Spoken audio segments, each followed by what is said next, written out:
വിനോദ്, ഇതിപ്പോൾ ഒരു സിനിമാ കഥയൊക്കെ പോലെയാണ്. ഒരു പക്ഷേ ഈ സിനിമകളിലൊക്കെ നമ്മളിങ്ങനെ ഒരു പ്രദേശം അടക്കി വാഴുന്ന വിഭാഗങ്ങളെയൊക്കെ കാണാറുണ്ട്.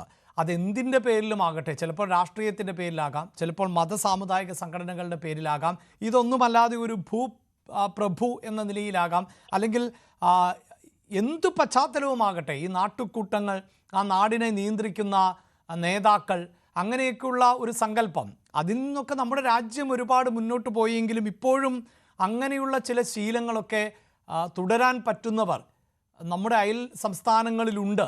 അതിൻ്റെ തുടർച്ചയെന്നാണോ ഇതിൽ നിന്ന് മനസ്സിലാക്കേണ്ടത്?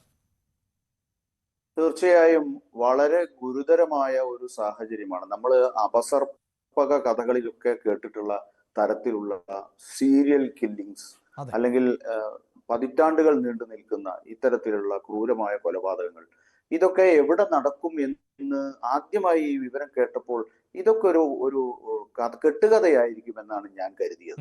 പക്ഷേ അതിന്റെ വിശദാംശങ്ങൾ, അതിന്റെ പിറകെ ആക്ഷൻ കമ്മിറ്റി സഞ്ചരിച്ച, അവരെടുത്ത ത്യാഗം, അവർ കണ്ടെത്തിയ വിവരങ്ങൾ, അവർ അതിനുവേണ്ടി നടത്തിയ പ്രയത്നങ്ങൾ, ഇതെല്ലാം അതിന്റെ പുറകെ ക്ലോസ് വാച്ച് ചെയ്തപ്പോഴാണ് ഇത് യഥാർത്ഥത്തിൽ ഒരു അപസർപ്പക കഥയോ ഒരു കടങ്കഥയോ ഒന്നുമല്ല, ഇതൊരു കെട്ടുകഥയല്ല എന്നുള്ള ഒരു തോന്നലിലേക്ക് എത്തുന്നത്. ആദ്യം കേൾക്കുമ്പോൾ ഇത് തീർച്ചയായും ഒരിക്കലും നമ്മൾ ഇങ്ങനെ നടന്നിരിക്കരുതേ എന്ന് വിശ്വസിക്കുന്ന ഒരു കാര്യമായിരുന്നു. പക്ഷേ ഇവിടെ ആമുഖമായിട്ട് സൂചിപ്പിച്ച അനന്യ ഭട്ടിന്റെ കഥ, അതിന് മുമ്പുള്ള സൗജന്യയുടെ കഥ, നേരത്തെ ഏറ്റവും കൂടുതൽ ഇപ്പം ഈ വിഷയം ഉയർന്നു വന്നത് സൗജന്യയുടെ കേസുമായി ബന്ധപ്പെട്ടാണ്. സൗജന്യയുടെ കാര്യത്തിൽ ഒരു FIR എങ്കിലും വീണു.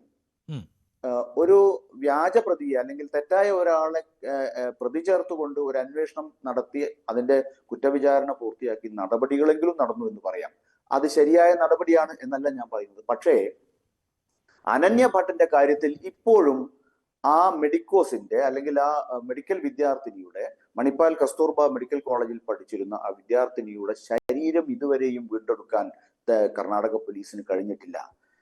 നേരത്തെ ഇവിടെ സൂചിപ്പിച്ചു ഒരു പാനലിസ്റ്റ്, അവരുടെ അമ്മ സാധാരണക്കാരിയല്ല, ഒരു ഗ്രാമീണ വനിതയല്ല, യുവതിയല്ല. അവർ കൽക്കട്ടയിൽ CBIയിൽ സ്റ്റെനോഗ്രാഫറായി ജോലി ചെയ്തിരുന്നവരാണ്. എന്ന് പറഞ്ഞാൽ സാമാന്യം അവർക്ക് ഈ നടപടിക്രമങ്ങളുമായി നല്ല ബോധ്യമുള്ളവരാണ്. അവർ ഈ വിവരം അറിഞ്ഞ് നാട്ടിലേക്ക് എത്തുമ്പോഴേക്കും ചില ഒഴിച്ചുകൂടാനാവാത്ത കാരണങ്ങളാൽ 2 ദിവസം വൈകി.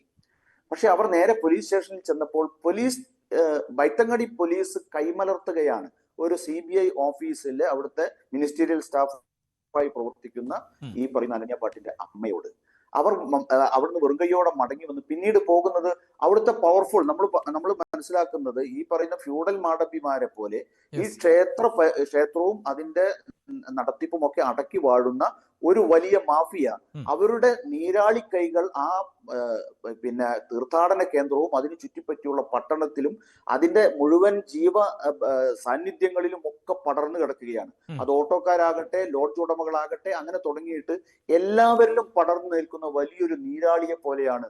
യഥാർത്ഥത്തിൽ ധർമ്മസ്ഥല എന്ന് പറയുന്നത് സൗത്ത് ഇന്ത്യയിലെ തന്നെ ഏറ്റവും വലിയൊരു പിൽഗ്രിം സെന്റർ ആണ്. പക്ഷെ ഇന്ന് ഇത് കേൾക്കുമ്പോൾ അത് വലിയൊരു നീരാളിയെ പോലെ, അവിടേക്ക് കടന്നു വരുന്ന ആളുകളുടെ രക്തം ഊറ്റിക്കുടിക്കുന്ന ഒരു നീരാളിയെ പോലെയാണ് ഇന്ന് നമുക്ക് ധർമ്മസ്ഥല എന്ന് പറയുന്ന ഒരു പിൽഗ്രിം സെന്ററിനെ കുറിച്ച് പറയാൻ കഴിയുന്നത്. ആ അമ്മ പിന്നീട് പോകുന്നത് ആ ക്ഷേത്രത്തിൽ അതിന്റെ നടത്തിപ്പുകാരും അതിന് ഉത്തരവാദപ്പെട്ട ആളുകളെ സമീപിക്കുകയാണ്.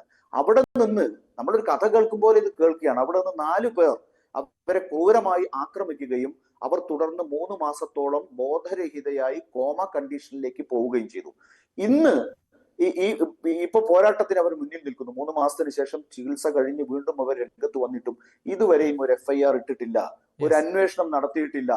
ആ പെൺകുട്ടിയുടെ, മെഡിക്കൽ വിദ്യാർത്ഥിനിയായ അനന്യ ഭട്ടിന്റെ ഭൗതിക ശരീരം പോലും വീണ്ടെടുക്കാൻ കഴിഞ്ഞിട്ടില്ല. ഇപ്പോ ഒരു ക്ലിനിക് സ്റ്റാഫ് രംഗത്ത് വന്നു.